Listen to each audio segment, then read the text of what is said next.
Merci de m'avoir invité à Nantes. On va passer ensemble 2 heures, et 2 heures difficiles, parce que, 1, c'est l'heure de la sieste, et 2, c'est les vacances. Merci d'être là, et on va essayer quand même de réfléchir à l'importance du récit de soi. Pourquoi a-t-on tant besoin de se faire un récit de ce qui nous est arrivé ? Ce récit, alors un événement heureux, des événements malheureux, on n'en manque pas, les deux d'ailleurs, on n'en manque pas. Pourquoi est-ce que c'est si important de se les raconter, de les raconter à quelqu'un et de voir comment notre entourage parle de ce qui nous est arrivé? Alors voilà, ça c'est donc le schéma, le plan que je propose. Vous voyez que là, il y a un 5 points, un plan rigoureux, que je ne suivrai rigoureusement pas. C'est-à-dire que, dans un premier temps, je vais vous proposer l'idée qu'il y a un récit préverbal. J'ai fait exprès, récit préverbal. Je vais m'expliquer tout à l'heure. Ensuite, je dirais que le récit solitaire, c'est le tapis roulant qui nous mène au syndrome psychotraumatique et à la dépression. Donc on va essayer de l'éviter. Ensuite, je dirais que le récit partagé, c'est une forme, c'est verbal et pourtant c'est une forme de relation humaine fondamentale. Quand on vit ensemble, on partage des récits, on se présente et à ce moment-là, la parole a une fonction affective et socialisante. Ensuite, je proposerai quelques idées sur les récits collectifs. Qu'est-ce qu'on éprouve au fond de notre corps? Qu'est-ce qu'on éprouve quand on entend les récits d'alentour, quand on entend notre famille, nos amis et la culture dire ce qu'ils pensent de ce qui nous est arrivé? Qu'est-ce que ça fait? Comment le récit des autres s'imprègne en nous? Et je terminerai vers 20h ce soir pour dire que la nouvelle technologie participe aussi à la constitution de nouveaux récits. Voilà donc le plan. Alors, je vais maintenant entendre le premier chapitre, le récit préverbal. Voilà ici des gens qui ont une proto-verbalité. Voilà ici un gars qui normalement ne parle pas puisque c'est un chat. Or, les animaux humanisés, les chats, les chiens, mais même les vaches, tous les animaux qui vivent à notre contact, au bout d'un certain nombre d'années, finissent par comprendre un grand nombre de nos mots. Alors, par exemple, les vétérinaires avec qui je travaille, on a fait un groupe vétérinaire et linguistes associés. Eh bien, les chiens arrivent à comprendre à peu près 200 de nos mots. 200 mots. Je connais beaucoup d'hommes politiques qui ont fait une carrière avec moins que ça. Il y en a un qui a été élu aux États-Unis il n'y a pas longtemps. Et... Donc ça veut... Alors, est-ce que les mots que nos chats, nos chiens, nos vaches et certains hommes politiques comprennent, est-ce que ça désigne la même chose? Je dirais que ça ne désigne pas tout à fait la même chose, mais je critiquerai tout à l'heure. Voilà ici un gars, il n'a pas 20 mois, et pourtant il comprend beaucoup de choses préverbalement. Il comprend énormément des mimiques faciales, il comprend des mots, il comprend des déclarations d'amour, il comprend quand on est fâché, il y a des énoncés préverbaux. Il comprend, il baisse les yeux, il met les mains, il a compris. Donc il y a des énoncés préverbaux, et le mystère dont je parlais ce matin avec les étudiants, pourquoi est-ce que tous nos enfants, quelle que soit la culture, quelle que soit la langue qu'on parle autour d'eux, apprennent toute langue en 10 mois, entre le 20e et le 30e mois, sans école, sans prof, sans livre. Ils apprennent toute langue, même une langue très compliquée, en 10 mois. performance intellectuelle qu'on ne pourra plus jamais refaire de toute notre vie. Votre serviteur, ça fait 65 ans qu'il est débutant en anglais. Si j'étais né en Angleterre, j'aurais appris l'anglais en 10 mois, comme tous les petits anglais. Enfin, j'espère. Donc, qu'est-ce que c'est que ce mystère qui fait que tous nos enfants apprennent toute langue en 10 mois? Et puis voilà ici un gars qui nous a enchantés avec des films sans parole. Et on comprenait tout. On comprenait qu'il était amoureux, qu'il était persécuté, qu'il volait au secours d'une femme encore plus pauvre que lui, qu'il était attendri, qu'il était révolté. On comprenait tout, sans un mot. Mystère. Et puis voilà ici un gars à qui il est arrivé un accident neurologique. Un accident, il a perdu l'usage de la parole à cause d'une thrombose de l'artère sylvienne, il est devenu aphasique. Il comprend encore des tas de choses avec la gestualité, avec le théâtre de la gestualité. On lui fait comprendre, il a perdu la mémoire des mots, il a perdu l'accès aux mots, il comprend encore, il comprend le théâtre de la gestualité. Donc, tous ces gens-là restent profondément humains, et pourtant, ils n'ont pas accès, ou ils n'ont plus accès à la parole qui caractérise le monde humain. Alors, donc ça c'est un mystère. Mais donc ce matin je disais, il y a une mémoire sans souvenir. Alors n'ayez pas peur, je ne vais pas rester longtemps dans la neurologie.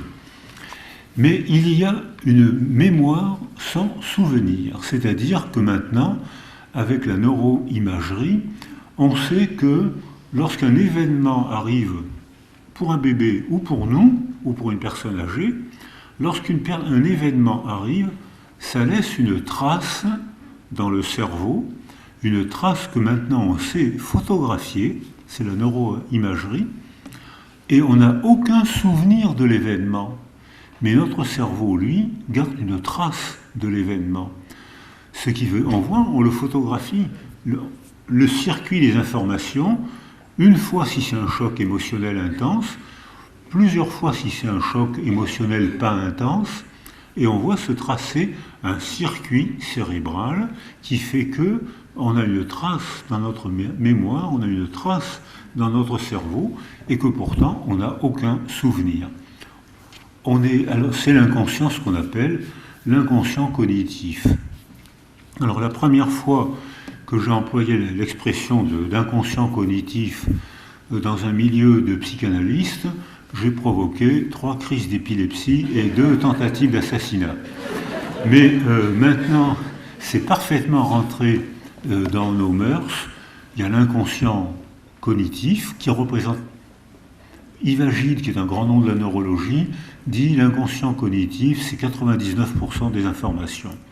On ne met en conscience, on ne met en souvenir moins de 1% de ce qui nous arrive. Actuellement, on est tous en train de lutter contre l'attraction terrestre. Notre corps dépense de l'énergie. On lutte, sinon on serait écrasé comme des crêpes par terre. On lutte, notre corps, notre cerveau perçoit, traite l'information, et nous, on n'en a aucune conscience.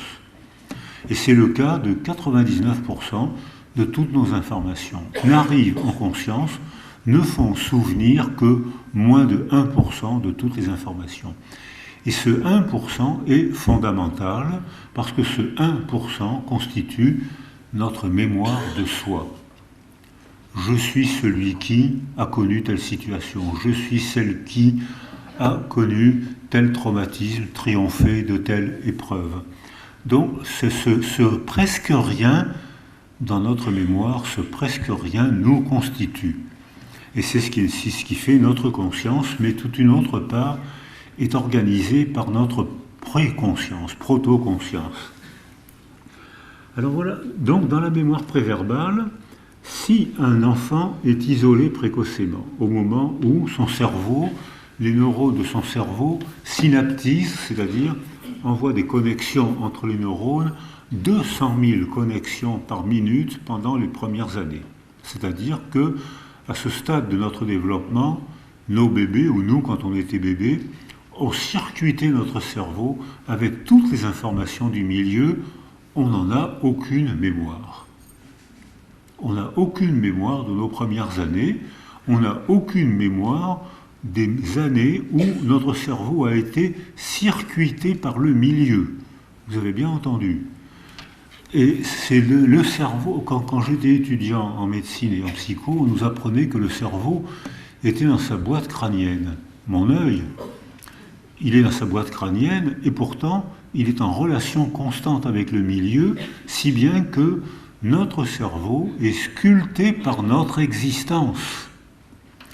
Si on a, au cours des interactions précoces, avant l'apparition de la parole, si on se développe dans une niche affective bien stable et bien sécurisée, donc notre cerveau va bien se circuiter, et les pays d'Europe du Nord qui ont fait leur réforme éducative et leur réforme politique en fonction des données, des théories de l'attachement et des expérimentations biologiques et neuro-imagées des théories de l'attachement, ont fait leur réforme en fonction de ça, il y a 15 ans, et ils ont publié un retour sur investissement, 10 ans après les réformes. Ces réformes consistent à retarder les enfants, retarder l'entrée à l'école, retarder les apprentissages, retarder les premières notes. Les notes apparaissent vers 11 ou 12 ans. L'entrée à l'école est très retardée.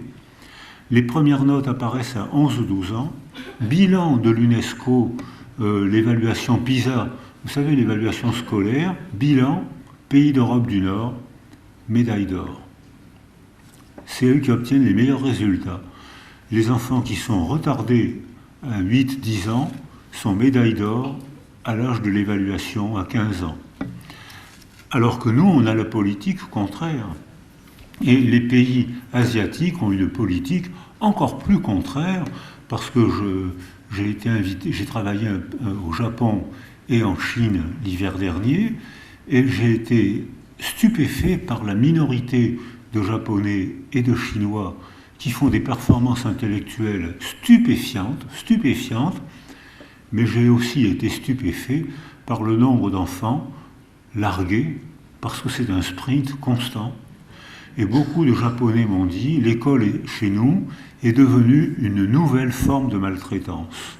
C'est-à-dire qu'on surstimule tellement les enfants, ils obtiennent de bons résultats à un prix humain exorbitant.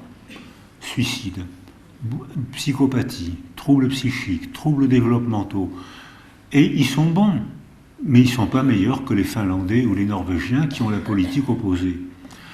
Sauf que les Finlandais et les Norvégiens, les pays d'Europe du Nord, ont de bons résultats et ont des jeunes adultes totalement paisibles. J'ai été stupéfait dans ces écoles d'Europe du Nord de voir que tout le monde souriait. Pas un cri, ni entre les garçons qui d'habitude en France se bagarrent dans les cours d'école, pas un cri, pas une bagarre, que de la politesse. Que des sourires. Alors ça, les Japonais, pour les sourires, ils sont doués. Hein. Ça, ils savent sourire. C'est vraiment il y a le pays l'empire du milieu chez les Chinois et le pays du sourire levant chez les Japonais. Hein. J'ai été charmé par la politesse et le charme relationnel de ces gens. Mais le sourire masque souvent un désespoir intime et un nombre de suicides inacceptables et un nombre de psychopathies, de troubles du développement inacceptables. Est-ce que les bons résultats scolaires qu'ils obtiennent, est-ce que ça vaut un tel sacrifice humain? À débattre, à discuter. Or, ensuite, on voit que lorsque les enfants ont été privés, isolés, et privés d'affection, touchés, parlés, grondés, grondés, ça fait partie de l'éducation, on voit qu'il y a une atrophie du cortex préfrontal et que le volume est diminué, et ça se voit au scanner de ville.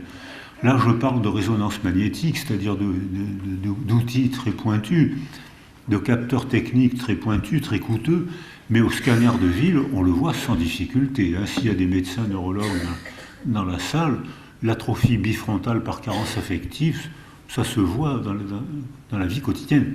Parce que les neurones n'ont pas été stimulés par la vie quotidienne. Ces enfants sont isolés, abandonnés, isolés. On ne leur parle pas, on ne joue pas avec eux, on ne les gronde pas. Leurs neurones préfrontaux ne sont pas stimulés, ils paraissent atrophiés.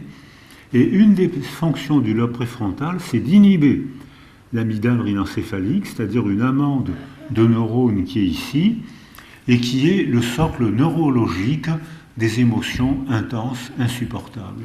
Ce qui revient à dire qu'un enfant isolé affectivement, au cours des premiers mois de sa vie, quelle que soit la cause de l'isolement affectif, violence parentale, négligence affective, abandon parental, précarité sociale, guerre, quelle que soit la cause de l'isolement, de l'abandon de l'enfant, il y a une altération cérébrale, atrophie des lobes préfrontaux, hyper-réactivité de l'amygdale, qui fait que, quand ces enfants arrivent à l'âge de l'adolescence, ils interprètent tout comme une agression.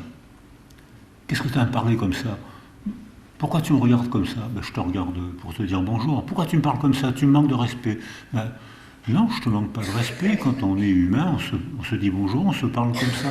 Ils interprètent tout comme une violence à laquelle ils répondent par la violence, parce que pour eux, toute information est une agression. Et toute information est une agression parce qu'ils ont été isolés précocement, affectivement, sensoriellement, et ils ont été isolés affectivement, sensoriellement, pour une raison familiale, violence, mort de la mère, mort du père, dépression, ou pour une décision sociale, politique, Ceausescu en Roumanie, précarité sociale en France, ou guerre dans beaucoup de pays, comme actuellement dans beaucoup de pays. Ce qui veut dire que dans le raisonnement que je viens de vous proposer, s'il y a des cartésiens dans la salle, ils vont passer 2 heures désagréables. Parce que c'est plus possible de raisonner en disant une cause provoque un effet. Le raisonnement que je viens de vous proposer, c'est un raisonnement complexe, un raisonnement systémique, comme Edgar Morin, qui est adoré par les Nantais, puisqu'il vient souvent ici, il est adoré par beaucoup de gens. En Amérique du Sud, il est considéré comme un demi-dieu en Amérique du Sud. Hein. Je crois qu'il a 30 honoris causa en Amérique du Sud. Donc c'est un demi-dieu. Je ne sais pas ce qu'il a de plus que moi, mais... Donc... J'étais dans le même lycée qu'Edgar Morin à Paris, au lycée Jacques Decour, un lycée très bien placé au point de vue éducatif entre Pigalle et Barbès. Donc au point de vue structure sociale, c'était très bien. Et il a quelques années de plus que moi, mais on me montre mon carnet scolaire que les profs du lycée avaient gardé. Donc il était parfois bon, pas toujours bon, mais enfin... Et il me dit, est-ce que vous voulez qu'on vous montre le carnet scolaire d'Edgar Morin? Alors je dis, oui, ça m'intéresserait, ça. Ouh là là là là! Je vois le carnet scolaire d'Edgar Morin, je le vois, j'affirme que si Edgar Morin a eu son bac, c'est la preuve de l'existence de Dieu. C'est-à-dire...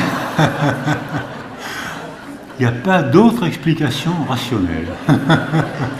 Donc, il arrache son bac...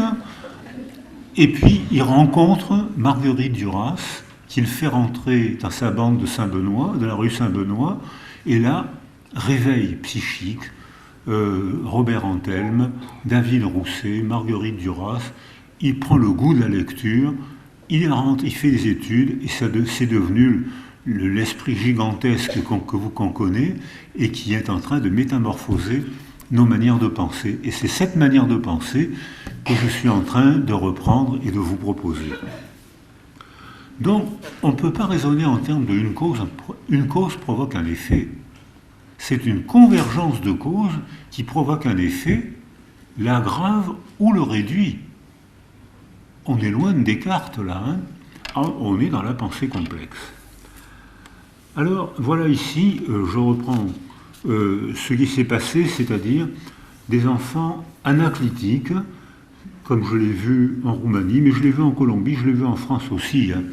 Les enfants abandonnés, isolés sensoriellement, quel que soit leur pays, quelle que soit la religion de leurs parents, quand il n'y a pas de stimulation affective autour d'un enfant, il atrophie son cerveau et il a un déficit cognitif parfois très grave. Résiliable si on propose un substitut affectif rapide à l'enfant, pas facile à résilier si on le laisse isoler longtemps, parce que là le cerveau est altéré, et après des mois d'isolement sensoriel, comme je l'ai vu en Roumanie, mais je ne dis pas de mal des Roumains qui ont fait des progrès fantastiques et qui ont rattrapé énormément de leurs enfants, des centaines de milliers d'enfants ont été isolés sensoriellement. Personne ne leur parlait, personne ne s'occupait d'eux, personne ne jouait avec eux, donc ces enfants ne savaient pas parler, puisque personne ne leur parlait. Donc ils n'avaient pas appris à parler. Ils passaient tout le temps à se balancer. J'ai vu les salles de 80 mètres avec des centaines de lits côte à côte, et les enfants ne faisaient que se balancer. Et il y avait un lit, l'enfant se balançait d'arrière en avant, et il gagnait millimètre par millimètre, et le lit avec l'enfant dedans avait traversé la salle. C'est-à-dire que l'enfant ne faisait que ça. Il n'y avait pas d'altérité, donc il n'y avait que des activités auto-centrées qui, progressivement, se transforment en agressivité auto-dirigée, auto-agression, si l'émotion est trop forte, comme on le voit. Alors maintenant, on va rentrer dans la mémoire. Maintenant, on est devenu adulte, et l'idée que je vous ai proposée, c'est que on est sculpté, notre cerveau est sculpté par nos relations précoces. Et je disais, et c'est pas une vue de l'esprit, on le photographie, on le mesure, on le dose. Quand c'est une atrophie préfrontale, on le voit à l'œil nu. Quand c'est des atrophies plus localisées, c'est l'ordinateur qui traite l'information. Quand le cerveau fonctionne, on voit les nappes de neuromédiateurs rouges si le cerveau consomme beaucoup d'énergie. Donc l'ordinateur, il y a un capteur thermique, la chaleur est forte, l'ordinateur le traduit en couleur rouge, on voit une couleur rouge apparaître, jaune, bleu, vert, et si ça fonctionne moins, et on voit que un cerveau qui fonctionne, on voit des circuits de couleurs, c'est assez beau d'ailleurs, c'est beau, on voit un cerveau avec des circuits de couleurs qui passent d'une zone à l'autre. Le cerveau travaille. Alors on ne peut pas lire les pensées, mais on voit les zones où ça travaille. Et c'est déjà un renseignement qui pose beaucoup de problèmes. Et bien sûr, ça n'a rien à voir avec la pensée, ça a à voir avec le travail du cerveau. Alors maintenant, c'est résiliable à condition, quand il y a une altération, elle est résiliable à condition qu'on entoure l'enfant d'affection. Les mots ont une fonction bien plus affective qu'informative, c'est-à-dire que si on entoure l'enfant, comme on le fait tous quand on s'occupe d'un enfant, il se débrouille pour reprendre un développement. C'est la définition de la résilience, qui est quand même une définition cucu, hein. Il n'y a pas de plus logique, il n'y a pas plus bébête que cette définition. Ce qui est difficile en revanche, c'est de comprendre les facteurs qui permettent de reprendre un développement résilient. Ça, il faut faire des équipes pluridisciplinaires, centrées autour d'un même thème.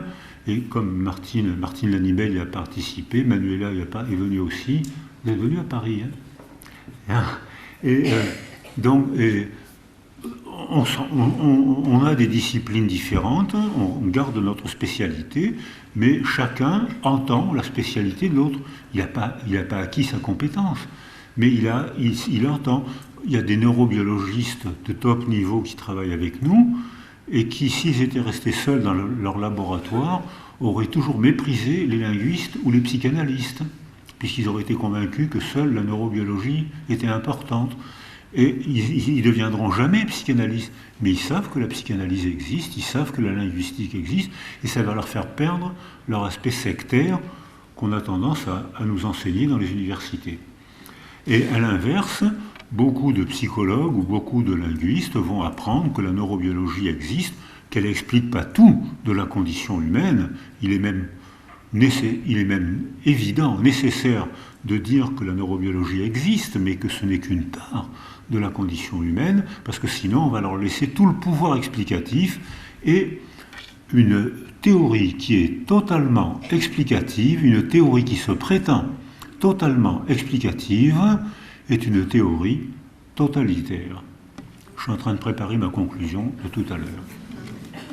Donc, oui, il y a de la biologie en nous tous. Non, il n'y a pas que de la biologie. Alors, donc, mais ça, il faut faire des équipes pluridisciplinaires pour savoir ça. Alors, ici, voilà le test que Denis Hofer a fait passer. Alors, Denis Hofer, psychosociologue, fait une population de 77 adolescents âgés de 14 ans et il a fait passer une batterie d'une 50aine de questions. Puis, il garde les réponses au questionnaire et 34 ans après, il a gardé les adresses des 77 adolescents, il envoie des lettres, des coups de téléphone, et il en retrouve 67 sur les 77. Et il leur repose les mêmes 50 questions. Mais lui, il a les réponses. Les ex-adolescents, âgés à ce moment-là de 48 ans, ont oublié les réponses qu'ils avaient faites 50 ans avant. Ils ont complètement oublié. Mais Denis Hofer a les réponses sous les yeux. Et j'en ai isolé 3 pour l'exposé d'aujourd'hui. À l'âge de 14 ans, est-ce que tu t'ennuies à l'école? 25% des adolescents répondent « Je m'ennuie beaucoup à l'école ». À l'âge de 48 ans, est-ce que vous vous êtes beaucoup ennuyé à l'école? Ils sont 58% à dire « Qu'est-ce que je me suis ennuyé à l'école ?»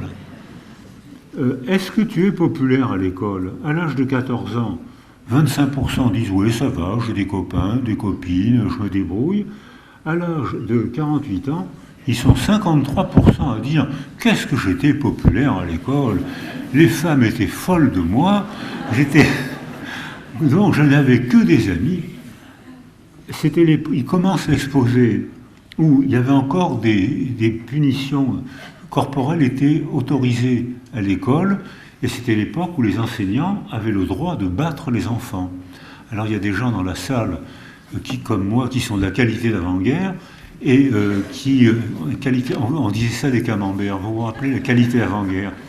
Et donc moi je suis une camembert d'avant-guerre, et on disait, tu as compris le théorème de Pythagore? Viens ici, mets tes mains comme ça. Bang, on recevait un coup de règle sur le bout des doigts, ça faisait très mal, et hop, on comprenait le théorème de Pythagore. Alors, ces méthodes éducatives ne sont plus possibles aujourd'hui, et les résultats scolaires d'ailleurs déclinent, vous avez sûrement remarqué. Donc, et quand Denis Hofer pose, est-ce que tu es humilié par ces punitions corporelles? 82% des adolescents répondent « Je suis humilié d'être battu en public ». À l'âge de 48 ans, ils ne sont plus que 30% à dire « Oh, j'en ai vu d'autres, hein, c'est pas bien grave, tout ça ». Ce qui veut dire que notre existence de la vie quotidienne, passer des concours, étudier, travailler, avoir des échecs comme tout le monde, échecs affectifs, échecs sociaux, échecs sportifs, enfin des choses graves, quoi. Le fait, notre existence modifie la manière dont on se représente nos souvenirs. Vous avez bien entendu. Nos souvenirs évoluent avec notre âge et avec nos conditions d'existence. Si j'écris ma biographie à l'âge de 20 ans, je ne vais pas du tout faire la même autobiographie qu'à l'âge de 40 ans, ou à l'âge de 60 ans, ou à l'âge de 80 ans. Je ne vais jamais mentir, ça ne sera jamais la même autobiographie, parce que ce qui est important à 20 ans n'est pas ce qui est important à 60 ans ou à 80 ans. Ça a été remanié par mon... Quand je pense que j'ai souffert, elle m'a quitté, j'avais 14 ans, elle m'a quitté, j'ai terriblement souffert. Heureusement qu'elle m'a quitté. Et pourtant, qu'est-ce que j'ai souffert? Donc voilà, on remanie constamment la représentation de son passé et de son autobiographie. Alors, avec Michel Delarge, on a fait à l'université à Toulon une expérimentation très simple. Michel commence un cours et un compère qui ne fait pas partie des étudiants rentre dans la salle et 10 minutes après le cours, il provoque un scandale et on convient des mots qu'il doit dire et il est filmé pendant qu'il provoque le scandale Et alors il y a des mots convenus, et on le filme pour savoir quels sont les vêtements. Et Michel qui fait le cours, Michel Delage qui fait le cours, a pour consigne d'augmenter la parole pour empêcher les étudiants de parler ensemble. Et le gars provoque son scandale en disant « Qu'est-ce que c'est que ces idioties? Je croyais venir à un cours d'anthropologie espagnole et je viens à un cours de psychologie sans intérêt. » Et il part en claquant la porte. Mots convenus, vêtements convenus, Michel force la voix, les étudiants grattent et Michel finit son cours. Un mois après, Isabelle passe un questionnaire. Vous vous rappelez le cours de M. Michel sur le tel truc? Je me rappelle. Voulez-vous répondre à ces questions? Alors parmi les questions, c'est comment était-il habillé, quel mot a-t-il dit, et comment vous interprétez cet événement? Il y avait 50 étudiants dans la salle. C'était des études de psychologie, donc il y avait une majorité de filles, donc elles attachent de l'importance aux vêtements. Sur les 50 étudiants, un mois après, il y en a 4 qui disent « il ne s'est rien passé ». On a la preuve que 10 minutes après le cours, ils étaient déjà en sommeil profond. Donc, 46 répondent « comment était-il habillé ?» C'est pour ça que je souligne l'importance des femmes. Alors, invraisemblable, il avait un pull vert. Ben non, il avait un pull blanc avec un col vert. Ben non, il avait un pull rouge. Ben non, aucune cohérence. Il avait un chignon. Mais non, il avait les cheveux sur le côté. Mais non, il avait les cheveux courts. Il y en a même une ou un qui a dit qu'il avait un casque de moto. Vous voyez le gars qui vient prendre un cours de psycho avec un casque de moto. Un coup, c'est si vite arrivé, un mauvais coup, mais enfin quand même.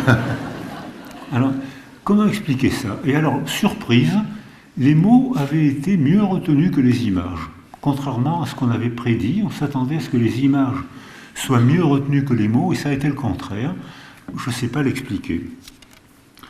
Alors, on dit avec Michel, il faut qu'on refasse ça de manière un peu mieux organisée pour essayer de comprendre pourquoi les mots et les images n'ont pas la même mémoire. Alors voilà le dispositif expérimental qu'on a fait. On montre une série de photos d'horreur, une dizaine de photos d'horreur, et une dizaine de photos prétendument jolies, une plage, un bébé, des arbres fruitiers, des photos d'horreur, des accidents de voiture, etc. Une population de gens à qui on montre les photos avec pour consigne de ne pas dire un mot. On dit aux gens, on ne dit pas un mot. On passe les photos, sans dire un mot. Une autre population à qui on montre les mêmes photos avec pour consigne de commenter les photos. Vous voyez cette photo-là, qu'est-ce que vous en pensez? Cette photo-là, qu'est-ce que vous en pensez? Les gens rentrent chez eux, on les revoit un mois après. Monsieur, madame, population qui n'a pas parlé expérimentalement. Vous vous rappelez les photos? Oh oui, je me rappelle. Est-ce qu'il y avait des photos d'horreur? Oh oui, il y en avait. Essayez de décrire les photos. Qu'est-ce que vous vous souvenez? Comment décrivez ces photos? Ah, il y avait une femme qui était balafrée de tous les côtés. C'était profond, elle avait les yeux crevés, le nez cassé. Mais est-ce qu'il y avait aussi des photos, des belles photos? Oh, oui, je crois qu'il y en avait une ou deux, oui. On reprend la population de gens qui avaient pour consigne de parler, de commenter les photos. Monsieur, madame, vous vous rappelez les photos? Ah oui, très bien. Est-ce qu'il y avait des photos d'horreur? Oui, je crois, je me rappelle une photo, il y avait une dame au visage balafré, mais c'était une coupure superficielle. Il suffisait de lui passer un gant de toilette et de faire un point de suture. C'était rien du tout. Mais est-ce qu'il y avait des photos, des belles photos aussi? Ah oui, je me rappelle une photo où il y avait un champ de coquelicots rouges. Le fait d'avoir parlé tout de suite après l'événement, d'avoir montré l'image de l'événement, le fait d'en avoir parlé avait modifié la représentation du passé. C'est-à-dire que les récits avaient été induits bénéfiquement par le fait d'en avoir parlé, maléfiquement par le fait de ne pas en avoir parlé.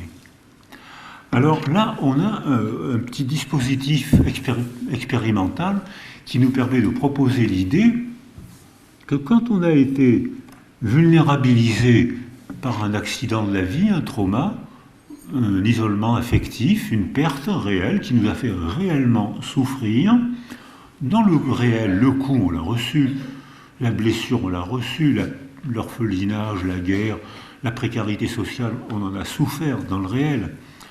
Dans la représentation du réel, on a une possibilité, un degré de liberté qui nous permet, si on s'y attelle, qui nous permet de remanier la représentation du réel par le récit qu'on en fait. Et là, on a un degré de liberté. Ou on a un degré de maléfice, parce qu'on peut se taire, ou même on peut aggraver la souffrance si plusieurs fois de suite, on dit oh, cette femme, la pauvre, elle ne s'en remettra jamais, la pauvre, cette femme, elle ne s'en remettra jamais, oh, elle ne s'en remettra jamais, cette femme. C'est-à-dire qu'on révise la mémoire traumatique et on aggrave le syndrome psychotraumatique. Donc je suis dans un raisonnement systémique, ce n'est pas une cause qui provoque un effet, c'est une convergence de causes qui peut réparer l'effet, résilier ou aggraver l'effet si on répète en ayant perdu la faculté de juger et la faculté d'élaborer verbalement pour en faire un récit partagé avec quelqu'un qui m'inspire la confiance ou quelqu'un qui me fait taire. Ou si je vis dans une culture qui me fait taire, ou au contraire si je vis dans une culture qui me donne la parole. Alors voilà ici un exemple de culture qui me donne la parole. Georges Perec, j'espère que vous l'avez lu. Si vous ne l'avez pas lu, l'avenir vous appartient. Georges Perec est né en 1936 à Paris et ses parents, sa famille, disparaît pendant la guerre. Et dans l'après-guerre, il ne sait pas pourquoi ses parents, sa famille a disparu. Il ne sait pas qu'il est juif, ça ne veut rien dire pour lui. Et il ne sait pas pourquoi sa famille a disparu. Sauf qu'il est tout seul. Il est recueilli par une tante et personne ne parle de ce qui s'est passé. Sa famille, la culture française de des années d'après-guerre, personne ne parle de ce qui s'est passé. Sa famille, ce qui lui restait de famille, parce que c'était trop difficile à dire, et la France des années d'après-guerre, parce que la France, il fallait se reconstruire. La France n'avait pas été glorieuse, elle avait été en famine, l'armée française était partie en courant devant l'armée allemande, la collaboration n'était pas un moment de fierté de l'histoire française, et il fallait reconstruire le pays. Et ce dont je témoigne, c'est qu'il y a eu 30 années de gaieté facile, de gaieté dans la rue. Les gens étaient follement pauvres. C'est l'époque où la CGT demandait aux ouvriers de travailler pendant le week-end et de faire des heures supplémentaires gratuites. CGT. Mais dans le contexte des années d'après-guerre, c'est ce qu'il fallait faire. Il fallait reconstruire la France, il fallait inventer la sécurité sociale dans un contexte où il y avait des tickets. Il y avait des tickets de rationnement pour manger. Et dans ce contexte-là, la CGT invente la sécurité sociale. C'était une utopie incroyable. Inventer la sécurité sociale alors qu'il y avait les tickets de rationnement. Et ça a marché, et ça a augmenté l'espérance de vie et la qualité de vie pour tout le monde. Et donc c'était une utopie merveilleuse, mais c'était une utopie réaliste, réalisée. Et donc il fallait le faire. Mais en réalisant cette utopie, cette belle utopie, ça a fait taire toutes les victimes de la guerre de 40. On ne pouvait pas en parler. Et Georges Perec ne peut donc pas parler et poser cet enfant, ne peut pas demander mais pourquoi est-ce que ma famille a disparu? Pourquoi est-ce que j'étais obligé de m'enfuir? Il peut pas, personne ne lui répond, il ne peut pas en parler. Donc il se clive, sa personnalité se clive, c'est pour ça que j'ai pris cette photo, sa personnalité se clive en deux. Mais ce qui fait le clivage psychologique de sa personnalité, c'est le déni de la société, déni probablement nécessaire, c'est pas une critique que je fais, c'était l'adaptation, il fallait se reconstruire, voilà.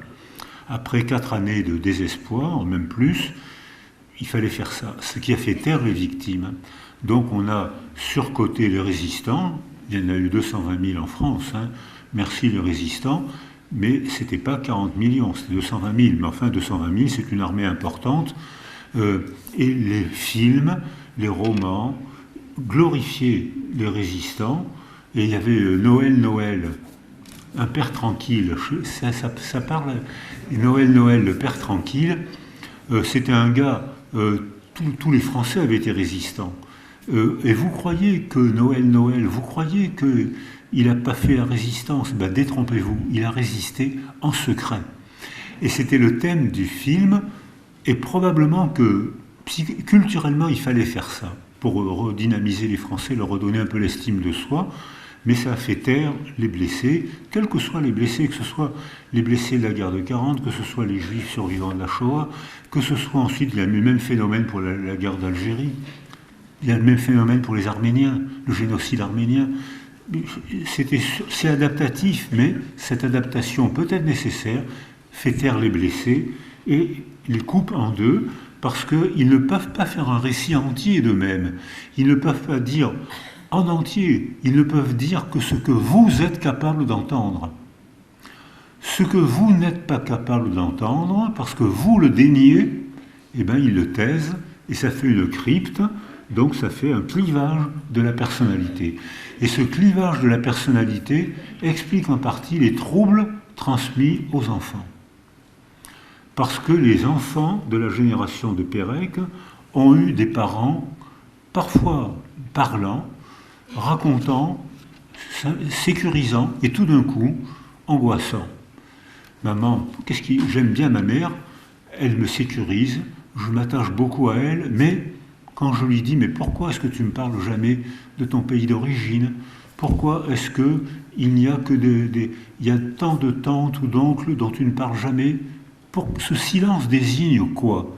Parce que comme en musique, le silence fait partie du discours. Comme en musique, le silence fait partie de la musique.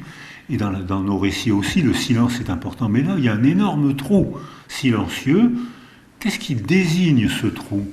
Et les enfants, donc, se développent le long de parents auxquels ils s'attachent de manière ambivalente, parce que parfois ces parents sont sécurisants et parfois ces parents sont insécurisants. Ils ne parlent pas de la guerre, ils ne parlent pas de leurs origines, ils ne parlent pas du trauma, parce qu'ils ont été sculptés par le milieu, coupés en deux par le milieu, clivés par le milieu. Alors,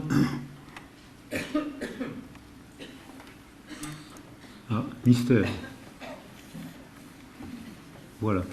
D'où l'importance, donc, de la littérature de la résilience. Et là, il est tout à fait important de préparer les gens. On ne peut pas dire, surtout quand il y a eu un trauma, quand il y a eu une guerre, on ne peut pas le dire brutalement. D'abord parce que le blessé, le survivant émotionnellement, c'est pas possible de le dire. Tu sais, ton père que tu aimes tant, il a été en prison pendant 4 ans. Ou ton père ou ta mère que tu aimes tant, c'est la seule survivante de la famille. Qu'est-ce que c'est? Pourquoi est-ce qu'on a tué tous les gens de la famille de ma mère? Qu'est-ce que c'est que ça? Donc, quand la culture dit, comme je l'ai entendu quand j'étais enfant, si tes parents sont morts, c'est qu'ils ont dû commettre de bien grands péchés. Qu'est-ce que c'est que ça? Mes parents ont commis des grands péchés. C'est pour ça qu'on les a tués. On a tué ma famille parce que le discours social, les stéréotypes sociaux provoquent une représentation, donc un sentiment que l'enfant éprouve dans son corps. Parce que l'émotion provoquée par un récit, l'émotion, elle est ressentie dans le corps. Et comme je l'ai dit tout à l'heure, l'émotion, même provoquée par un récit, agit sur le cerveau, modifie la manière dont il fonctionne et modifie même le fonctionnement du corps. Alors là, Descartes, il se met le doigt dans l'œil jusqu'à la clavicule. Là, Descartes, c'est vraiment le raisonnement systémique, une convergence de causes. Donc, alors là, d'où la nécessité de donner la parole aux artistes, aux écrivains. Et Victor Hugo, quand il parle de Cosette, qu'est-ce qu'il fait? Il est en train de changer, quand il parle de Cosette ou de Gavroche, il est en train de changer la culture. Avant Victor Hugo, on disait que les orphelins étaient des enfants sans famille, donc des enfants sans valeur. Donc les filles, on les préparait, on en faisait des bonnes à tout faire, et les garçons, on en faisait des garçons de ferme. Parce qu'ils n'ont pas de parents, donc ils ont moins de valeur. Donc c'est même pas la peine de les envoyer à l'école, c'est même pas la peine de les instruire. Et en effet, ne les envoyant pas à l'école, eh ben, ils n'apprenaient pas à lire, à écrire, ils avaient du mal à se socialiser, c'est-à-dire que c'était la prophétie auto-réalisatrice où on créait ce qu'on observait. Ils se développent mal parce que puisqu'on les entoure mal, eh ben, ils n'ont pas de raison de bien se développer. C'est des récits qu'on entend encore aujourd'hui. Hein. Regardez de quel quartier il vient. Comment voulez-vous qu'il fasse des études en venant de ce quartier ? Quand j'étais enfant, j'ai entendu ça pour moi. Comment voulez-vous qu'il fasse des études? Comment voulez-vous qu'il apprenne un métier? Donc quand j'entends dire ça aujourd'hui, quand j'entends dire aujourd'hui, regardez la famille de ce gosse, regardez de quel quartier il vient, c'est pas la peine de demander une bourse, il n'est pas capable de faire des études. Ça évoque dans ma mémoire à moi, ça évoque des blessures dans ma mémoire à moi, et je suis indigné qu'on dise ça de certains enfants d'aujourd'hui. Alors que quand on entoure ces enfants, eh ben, ils feront comme tout le monde, ils auront leur part d'échecs. On va découvrir certains d'entre eux qui vont faire des performances passionnantes, et la majorité, ben, ils vont faire comme nous tous, ils vont se débrouiller, parfois bien, parfois moins bien, comme nous tous dans la salle. Hein. Mais Victor Hugo, en parlant de Cosette et de Gavroche, suggère, en faisant une fiction mon œil, hein, en faisant une fiction, dit « ces enfants ont un monde intime, on ne peut pas les abandonner comme ça, on ne peut pas les laisser mourir, si on s'en occupe un peu, quelques-uns vont reprendre, ils ont un monde intime, et quelques-uns vont reprendre un bon développement. » Définition de la résilience. Alors voilà ici même, là j'ai pris ça, je crois que ça doit être Don Carlos peut-être, mais s'il y a des amoureux de l'opéra, il y a toujours des amoureux de l'opéra. Ma femme est comme ça, elle entend le premier cri de l'opéra, elle sait de quel opéra ça vient, elle saurait sûrement. Je crois que c'est Don Carlos, mais j'en suis pas sûr. Hein. Et là, on voit que si vous allez à l'opéra, les femmes à l'opéra, qu'est-ce qu'elles ramassent? Alors là, vraiment... mais c'est pas dit de manière géniarde, c'est dit de manière sublime. Ah, c'est extraordinaire, on pleure, c'est magnifique, il n'y a que de la mort, il n'y a que de l'horreur, c'est magnifique. Bon, c'est métamorphosé par la musique, par le livret. Je ne gémis pas de mon passé, j'en fais une représentation lyrique qui va vous émouvoir. Je peux parler avec vous, je peux transformer un trauma en représentation émouvante, comme l'a fait Victor Hugo, Charles Dickens, comme l'ont fait ces écrivains, comme le fait l'opéra italien ou l'opéra russe. L'opéra russe, c'est plus social, hein. C'est-à-dire que déjà, c'est les teutons, Ivan le Terrible qui écrase les teutons. Les teutons, c'est déjà plus collectif. Alors que dans l'opéra italien, c'est vraiment des gens qui connaissent de merveilleuses tragédies.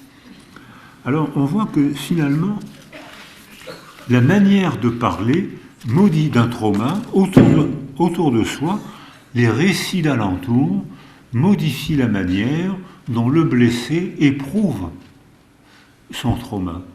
Parce que nous, êtres humains, on peut souffrir deux fois. On peut souffrir une première fois du coup qu'on reçoit dans le réel, la fracture de jambe, l'humiliation, la déportation, la prison, la faim, etc. On souffre dans le réel. Et on peut souffrir une deuxième fois de la représentation qu'on se fait de ce qui nous est arrivé. Si bien que si je suis laissé seul, je rumine et j'aggrave la souffrance, ma deuxième souffrance, si j'entends autour de moi dire « Oh ben tu l'as bien cherché » ou « Tu fais partie d'un groupe social inférieur », c'est normal que tu te développes mal parce que tes parents viennent d'une famille de mauvaise qualité, je souffre, je ne me sors pas de la souffrance. Le récit m'empêche de me sortir de la souffrance. Mais si je vis dans un récit qui métamorphose et qui dit Cosette, mais elle a un monde intime, Cosette, et elle a des émotions, si on s'en occupe, elle va reprendre un développement. Cette tragédie-là, oui, c'est une tragédie, bien sûr, mais on peut faire une représentation lyrique. On a acquis un degré de liberté. On peut remanier la deuxième souffrance. On peut remanier la représentation du malheur qui nous est arrivé. On ne remanie pas le malheur. Le coup, on l'a reçu. La mort de nos parents, l'agression sexuelle, la fracture de jambe, on l'a reçu, on l'a eu. On remanie la représentation qu'on a du traumatisme ou de la blessure. On a souffert une fois, on ne souffre pas une deuxième fois. Et on souffre beaucoup plus de la deuxième fois que de la première fois, parce que on a fait des neuroimageries. C'est étonnant de voir par exemple comment les adolescents qui ont été isolés précocement et qui ont acquis ce facteur de vulnérabilité neuro-émotionnelle dont je vous parlais tout à l'heure. Hein, rappelez-vous, les gens qui ont acquis ce facteur de vulnérabilité neuro-émotionnelle, ils peuvent le remanier sous l'effet des discours sociaux qu'on entend. Là, j'ai pris l'exemple du radeau de la Méduse. Ce tableau, ce qui est une représentation picturale, a remanié un comportement. Avant le radeau de la Méduse, avant le naufrage de la Méduse, au moment du naufrage de la Méduse, le capitaine et les hommes d'équipage mettent les canottes à la mer, se sauvent et abandonnent l'équipage. Et les survivants font un radeau, et ça donne la réalité transformée en mythe du radeau de la Méduse. Et énormément de gens vont voir ce tableau, et ici, là, je ne sais pas si on le voit, il y a une toute petite voile à l'horizon. Et on comprend, c'est une représentation picturale, qui est un récit, une image sémantisée.